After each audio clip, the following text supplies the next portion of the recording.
Hello नमस्कार, मी सुजाता मगरे स्वागत करते तुमचं माझ्या यूट्यूबच्या एका मिनी व्लॉगमध्ये। तर तुम्ही इथे बघू शकता मी कुकर ठेवलेला आहे। कुकरमध्ये 1.5 माप जे तेल असते ते टाकलेलं आहे। त्यानंतर तेल गरम झाल्याच्या नंतर यामध्ये थोडीशी मोहरी टाकली, म्हणजेच तिक्क्या म्हणतात आमच्या इकडे।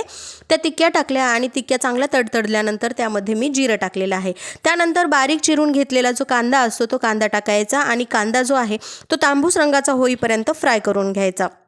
त्यानंतर आता मी इथे लसूण जोपर्यंत कांदा भाजतोय तोपर्यंत मी इथे लसूण आहे ना वाटून घेत आहे।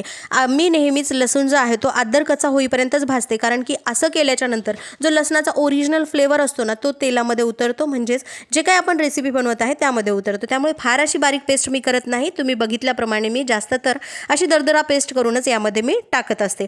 त्यानंतर आता लसूण आणि कांदा चांगला परतल्याच्या नंतर यामध्ये आपल्याला लाल मिरची ॲड करायची आहे। आता मी इथे 1.5 चमच लाल मिरची जी आहे ती टाकलेली आहे। यामध्ये तुम्ही अंबारी मिरची किंवा जी काश्मीरी मिरची आहे कलरसाठी ती वापरू शकता। त्यानंतर थोडीशी हळद टाकली, ते पण छान असं तेलामध्ये परतून घेतलं। त्यानंतर 1 टमाटरच्या बिया काढून टमाटर मी यामध्ये घातलेले आहे आणि त्यानंतर थोडीशी कोथिंबीर मी यामध्ये टाकलेली आहे। आता याला काय करायचं माहिती आहे का, थोडंसं वरून मीठ टाकायचं जेणेकरून टमाटर जे आहेत ना ते लवकर मॅश होतात। आता छान असं परतून घ्यायचं आणि त्यानंतर एक झाकण ठेवायचं, 2 मिनिटांसाठी वाफ निघू द्यायची। आता इथे मी मुगाची 1 वाटी डाळ घेतलेली आहे, ती 2 पाण्याने धुवून घेतलेली आहे। मी उडदाच्या वरणाची पण रेसिपी माझ्या चॅनलवरती शेअर केलेली आहे। तर त्यावर एका ताईंनी फार छान कमेंट केली की ताई याला आमटी म्हणतात, वरण म्हणत नाहीत। तर ताई, आमच्या इकडे याला ज्या अशा मुगाची डाळ, उडदाची डाळ किंवा जी तुरीची डाळ असते त्याच्यापासून आम्ही जे बनवतो त्याला आम्ही वरणच म्हणतो। आमटी मात्र आम्ही आहे ना जे तुरीच्या ओल्या शेंगा असतात ना त्यालाच आम्ही आमटी म्हणतो।